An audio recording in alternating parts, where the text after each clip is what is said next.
BBC Urdu کے programme سے Arabian میں خوش آمدید۔ ہمارے لندن اسٹوڈیو سے میں ہوں شفیع نقی جامعی۔ خیبر پختونخوا اور فاٹا میں مردم شماری کے لیے زنانہ عملہ نہ ہونے کے برابر، کیا اس سے خواتین کی گنتی متاثر ہوگی؟ اسٹیٹ کو یہ بھی سمجھنا چاہیے کہ یہ وہ علاقے ہیں جہاں پہ ان کی روایات اور ان کا کلچر ان کو نہیں اجازت دیتا ہے کہ خواتین کسی غیر مرد سے بات کر سکیں۔ امریکی عدالت کی جانب سے سفری پابندی کی معطلی کے حکم میں غیر معینہ مدت کی توسیع، کیا صدر ٹرمپ نئی عدالتی لڑائی کا آغاز کریں گے؟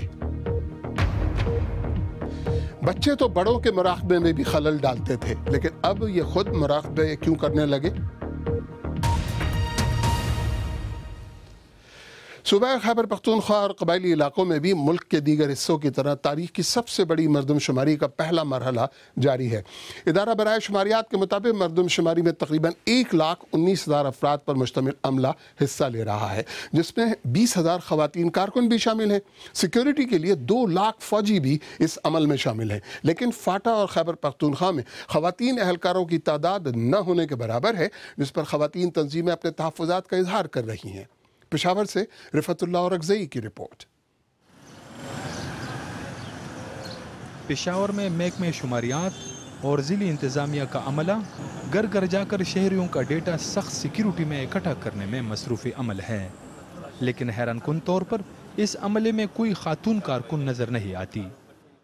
محکمہ شماریات کے مطابق خیبر پختونخوا میں کل 20 خواتین شمار کنندگان تعینات کی گئی ہیں، جبکہ فاٹا میں سرے سے کسی خاتون کو عملے کا حصہ ہی نہیں بنایا گیا ہے۔ اس کے علاوہ پشاور میں تعینات کیے گئے تمام عملے میں بھی خاتون شمار کنندہ شامل نہیں۔ جو اس دفعہ کی انسٹرکشنز تھیں regarding the hiring of census staff, تو اس میں تھا کہ آپ نے صرف میل ٹیچرز جو ہے وہ ہائر کرنے ہیں، چونکہ یہ تھوڑا سا ٹیکنیکل نوعیت کا کام ہے۔ اس میں جو فارمز ہم فل کرتے ہیں اس میں ان کی باقاعدہ ٹریننگ دی جاتی ہے، پلس یہ تھوڑا سا مشکل کام بھی ہے، یعنی صبح سویرے گھر سے نکلنا پڑتا ہے اور رات کو واپس آنا پڑتا ہے۔ It's a full day activity. مردم شماری کے اس پہلے مرحلے میں اورکزئی واحد قبائلی ایجنسی ہے جہاں شہریوں کی اندراج کا سلسلہ جاری ہے، لیکن یہاں بھی مردم شماری ٹیموں کے ہمراہ خواتین شمار کنندگان کی عدم موجودگی شدت سے محسوس کی جا رہی ہے۔ یہ تو اسٹیٹ کی ذمہ داری ہے کہ انہوں نے اگر سیکیورٹی فورسز اتنی بڑی تعداد میں ان کی سیکیورٹی کے لیے رکھی ہوئی ہے، اور وہ ہونا بھی چاہیے کیونکہ ہمارے حالات ایسے ہیں، تو اس کے ساتھ ساتھ ہماری اسٹیٹ کو یہ بھی سمجھنا چاہیے کہ یہ وہ علاقے ہیں جہاں پہ ان کی روایات اور ان کا کلچر ان کو نہیں اجازت دیتا ہے کہ خواتین کسی غیر مرد سے بات کر سکیں۔ ادھر عورتوں کی حقوق کے لیے سرگرم بعض تنظیموں نے مردم شماری ٹیموں کے ہمراہ خواتین عملے کی عدم موجودگی کو شدید تنقید کا نشانہ بنایا ہے، تاہم ابھی تک حکومت کی طرف سے اس مسئلے کے حل کے ضمن میں کوئی ٹھوس اقدامات نہیں کیے گئے ہیں۔ بیشتر خواتین تنظیموں کا خیال ہے کہ اگر مردم شماری کے موجودہ عمل میں خواتین شمار کنندگان کو شامل نہیں کیا گیا تو یہ امکان بھی موجود ہے کہ ان علاقوں سے خواتین کی درست تعداد سامنے نہیں آ سکے گی۔ رفعت اللہ اورکزئی، BBC نیوز، پشاور۔ اور اسی موضوع پر بات کرنے کے لیے اس وقت نوشہرہ سے بذریعہ اسکائپ موجود ہیں غیر سرکاری تنظیم قبائلی خور یعنی قبائلی بہنوں کی رکن شاہدہ شاہ۔ شاہدہ صاحبہ، مردم شماری کے عملے میں خواتین کی تعداد کا نہ ہونا کیا خواتین کی صحیح گنتی کو متاثر کرے گا؟ جی بالکل اس کو متاثر کرے گا، کیونکہ یہ جو رائے شماری ہے یہ صرف کاؤنٹنگ نہیں ہے، یہ آگے جا کے پھر لیجسلیشن میں اور پالیسی میکنگ میں ہر چیز میں شامل ہوگی۔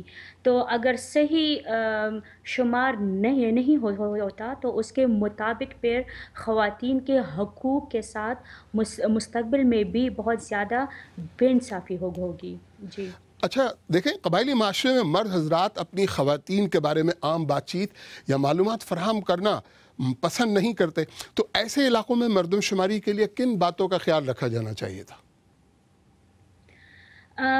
خیبر پختونخوا اور خاص کر جو یہ قبائلی علاقے ہیں فاٹا کے، یہاں کے رواج یہ ہے اور روایات ہیں کہ یہاں کے گھر کے اندر عورت جو ہے تو وہ باہر کسی مرد سے بات نہیں کر سکتی. اب اگر آپ کے گھر کے دروازے پہ کوئی مرد آتا ہے تو سب سے پہلے تو باہر عورت نہیں نکل آئے گی، رائٹ.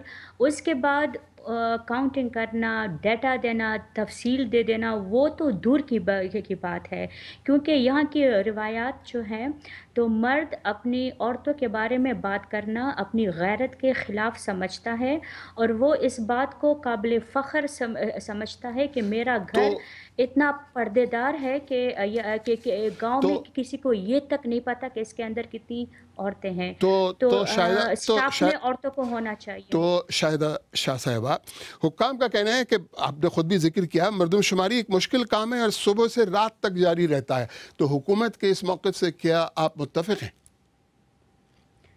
حکومت کے اس موقف کے ساتھ میں اتنی زیادہ متفق نہیں ہوں، کیونکہ جہاں پہ عورتیں as a polio worker, as a health worker اور بہت سارے ایسے کاموں میں انہی خطرناک علاقوں میں جاتی ہے، گھر گھر جا کے کام کرتی ہے، تو وہ سینسس میں کیوں حصہ نہیں لے سکتی؟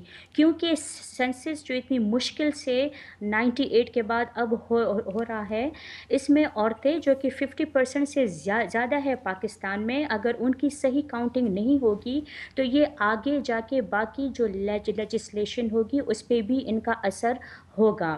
یہ فارمز جو ہیں ان میں نہ صرف یہ بلکہ اور بھی بہت سارے خامیاں ہیں، جیسے ان عورتوں میں بہت سی ایسی ہوں گی. شاہدہ شاہ صاحبہ، کاش میرے پاس اور وقت ہوتا. بہت بہت شکریہ. آئیے دیکھتے ہیں کہ اس موضوع پر ہمارے سوشل میڈیا کے صفحے پر کیا کہا گیا ہے. شاہد خان پشاور سے کہتے ہیں فاٹا میں مردم شماری کے عملے میں خواتین کی عدم موجودگی مردم شماری کے تمام عمل کو مشکوک بنا دے گی. ابو عثمان نے دبئی سے کہا کہ یہ کوئی اتنا بڑا ایشو نہیں ہے، خدا کر کے برسوں میں اگر ہمارے ملک میں مردم شماری ہو رہی ہے تو اسے مشکوک بنانے کی کوششیں نہیں کرنی چاہیے. احمد علی نے لاہور سے کہا اس سے حکمرانوں کی سوچ کی عکاسی بھی ہوتی ہے اور کچھ امتزاجی معاملات کی بھی. اور اب دیگر اہم موضوعات پر ایک نظر. امریکی ریاست ہوائی کے وفاقی جج ڈیرک واٹسن نے صدر ٹرمپ کی نئی سفری پابندی کی معطلی کو غیر معینہ مدت کے لیے بڑھا دیا ہے.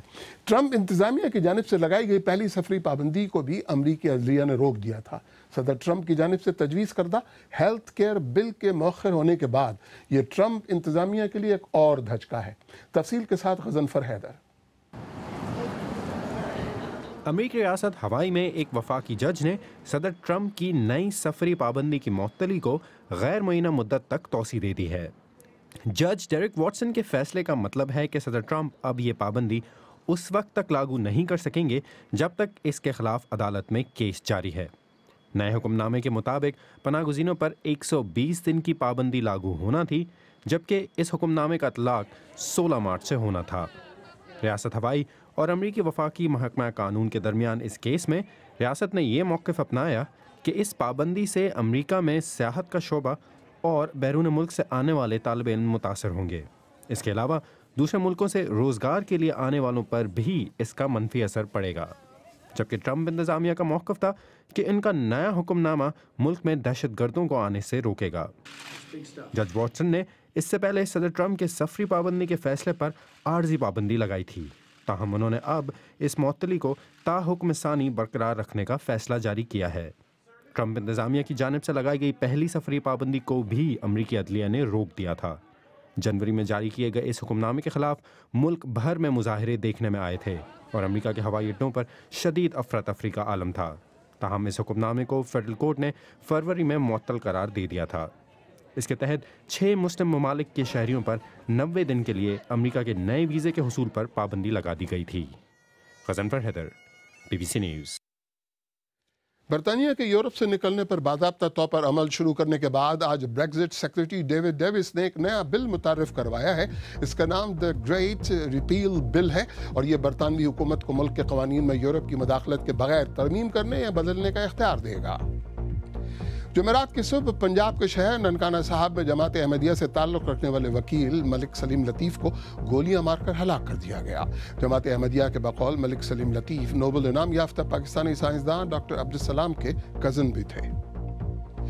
اٹلی کے شہر وینس میں ایک لڑکی اور 3 مردوں کو شدت پسندی کے الزام میں گرفتار کیا گیا ہے۔ پولیس کے بقول یہ لوگ ایک جہادی سیل سے تعلق رکھتے تھے اور نام نہاد دولت اسلامیہ میں شمولیت اختیار کرنے کے لیے شام جانے کی تیاری کر رہے تھے۔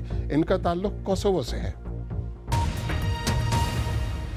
بی بی سی اردو کے پروگرام سیربین میں آگے چل کر دیکھیے گا موصل میں عراقی افواج کی نام نہاد دولت اسلامیہ کے خلاف جاری کارروائی سے عام شہری کیسے متاثر ہو رہے ہیں، اور بچوں میں بڑھتے ہوئے اعصابی تناؤ کو کم کرنے میں مراقبہ اور دھیان گیان کتنے مفید ثابت ہو سکتے ہیں۔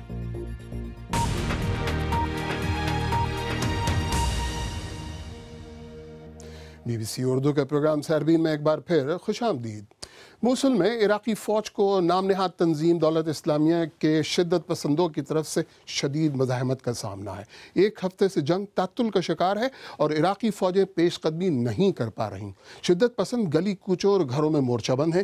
عراقی ان پر شدید فضائی بمباری کر رہے ہیں جس سے موصل میں پھنسے لوگ زندگی اور موت کی کشمکش میں مبتلا ہیں۔ بی بی سی کے نامہ نگار جیرمی بوئن کی رپورٹ فراز ہاشمی کی زبانی۔ بمباری اور شدید بمباری۔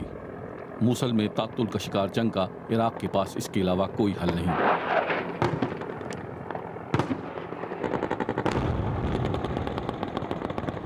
ایسا محسوس ہوتا ہے کہ موصل میں فضائی حملے شدت اختیار کرتے جا رہے ہیں۔ گن شپ ہیلی کاپٹروں کی نچلی پروازیں، انہیں معلوم ہے کہ انہیں نشانہ نہیں بنایا جائے گا۔ ہر روز سینکڑوں کی تعداد میں لوگ پیدل شہر سے نکل رہے ہیں۔ بہت سے لوگوں کا کہنا ہے کہ دولت اسلامیہ انہیں ڈھال کے طور پر استعمال کر رہی ہے۔ دولت اسلامیہ کے جنگجو ان کے گھروں میں مورچہ زن ہے جس کا جواب فضائی بمباری سے دیا جا رہا ہے۔ دمروا بیوتنا سیاراتنا فجعونا۔ انہوں نے ہماری ہر چیز تباہ کر دی ہے، ہمارے گھر، ہماری گاڑیاں، پورے خاندان نہیں رہے، وہ ملبے کے نیچے دب گئے ہیں۔ الطیارات دمرتنا۔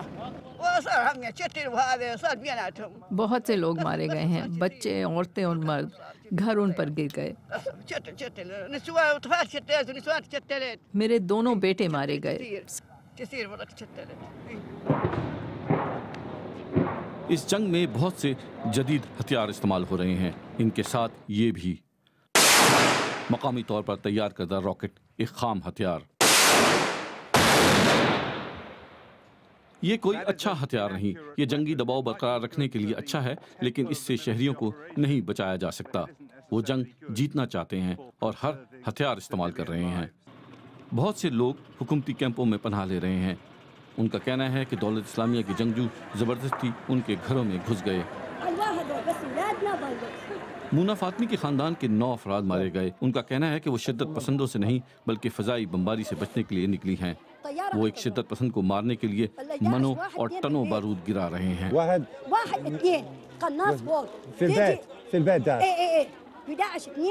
اگر کسی گھر میں 1، 2 یا 3 شدت پسند چھپے ہوئے ہوتے ہیں تو وہ اس گھر کو قبرستان بنا دیتے ہیں۔ جھلسی ہوئی لاشیں ملبے سے نکلتی ہیں، ہم انہیں شناخت بھی نہیں کر سکتے۔ میرے گھر کے 9 افراد مارے گئے، وہ انہیں اسمارٹ بم کہتے ہیں، لیکن یہ احمقانہ ہے۔ میرے 2 پوتے مارے گئے۔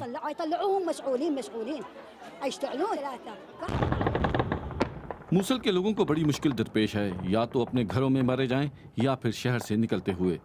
عراق امریکہ اور برطانیہ کی فوج کشی کے بعد جاری جنگ اور فرقہ وارانہ تشدد سے تباہی کا شکار ہے۔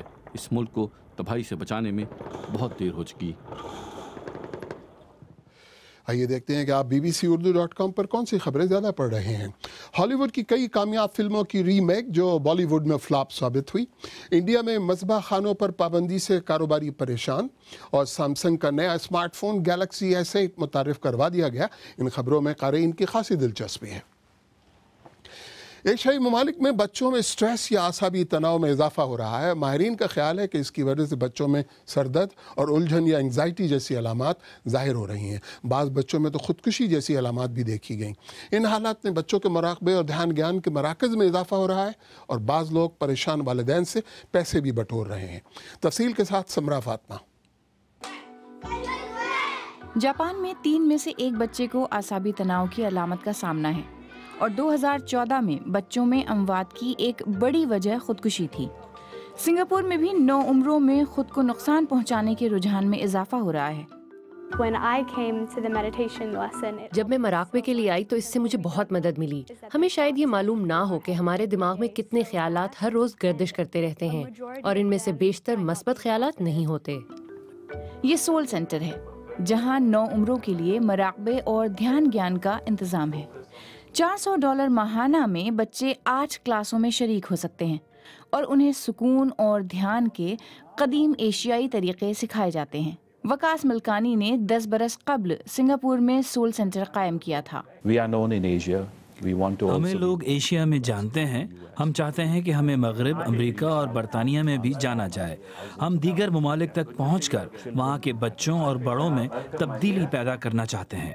امریکہ میں دھیان گیان اب $1 بلین سالانہ کا کاروبار بن گیا ہے۔ یہاں سول سینٹرز میں صرف کلاسز ہی نہیں ہوتی بلکہ کتابیں، CDs اور دیگر اشیاء بھی فروخت ہوتی ہے۔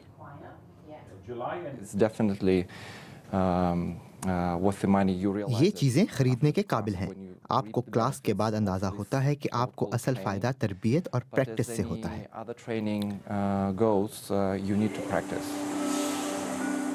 سنگاپور میں گیان دھیان کی مارکیٹ میں نئے کھلاڑی بھی داخل ہو رہے ہیں۔ ودیا مہتانی نے جنوری میں یہ اسٹوڈیو بچوں کے لیے قائم کیا ہے۔